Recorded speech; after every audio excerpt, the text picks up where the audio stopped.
campus, Dasmariñas o Perez Dasmariñas, ang tawag muna dito ay pueblo. In English, it's called reduction, at kapag Tagalog naman, it's called Kastilang Bayan. Bakit ganito yung tinatawag sa kanila? Pueblo kasi nagsama-sama na yung mga facilities na kailangan ng isang individual. Nandito na yung market, yung plaza, simbahan, paaralan, pagamutan, at tindahan ng kung ano-ano pa. Tsaka, marami rin kasing mga tao nakatira dito. Before, yung tinatawag siya ng pueblo, tinatawag siyang pueblo kasi ang lugar na to before ay tapunan ng mga Indio, or ito yung tirahan ng mga Indio na kung saan ang mga Indio, sila yung mga tao mabababa ang uri nung unang panahon. Sapagkat ang Indio, sila yung mga taong mangmang, walang alam at walang pinag-aralan. Sapagkat sila ay taong bahay lamang at hindi nakakalabas ang kanilang mga tahanan. Kaya wala silang kakayahan maglibot-libot or gumala para makapunta sa iba-ibang lugar. Kaya binuo ang pueblo sa Dasmariñas para sa gayon makatulong sa mga tao or sa mga Indio na magkakalapit na lang ang lugar na kanilang pupuntahan at hindi na ito magkakalayo-layo pa. Immaculate Conception. The founder is Order of Agustin Recollect, and the architect is about Baroque and Neoclassical architecture, and it is founded in October 21, 1866.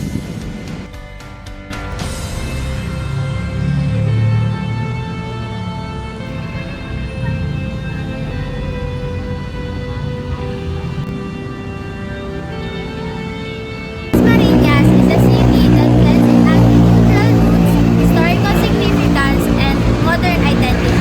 Isa sa mga culture ng Dasmariñas ay ang Paro-Paro Festival. It is the vibrant festival that symbolizes transformation and showcases the city's culture and heritage. Itinuturing na capital of university ang Dasmariñas dahil sa mga universidad na meron dito. Narito ang Technological University of the Philippines, andito rin ang De La Salle University of the Philippines. Isa pa sa mga paaralang nandito ay ang National College of Science and Technology, Cavite State University, Emilio Aguinaldo College, at marami pang iba. Museo de La Salle ay isang historical sites na itinatago ng Dasmariñas. Museo de La Salle, nestled in the heart of Dasmariñas, Cavite, traces its roots back to the visionary brother Andrew Gonzalez, FSC. The journey began in 1988 when brother Andrew Gonzalez visited the Joven Panlilio House in Bacolor, Pampanga. Dasmariñas is known for its Filipino dishes. One of them is pancit choka. This is a rice vermicelli noodles that is made with squid and squid ink, which give it a unique black color.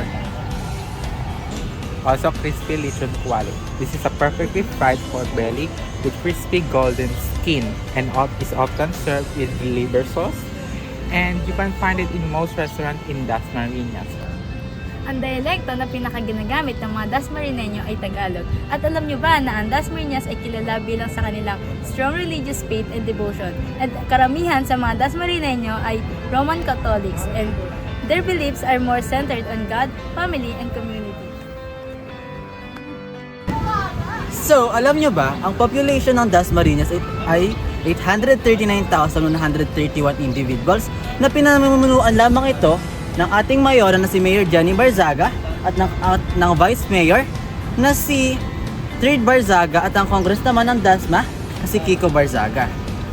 In terms of economical status ng Dasmariñas, the potential growth of industries and business here in Dasmariñas City is ranked 6 among 141 component cities in this Cavite. So from rank 8 going to rank 6, it is a big step up for Dasmariñeños and Dasmariñas City for its economical status.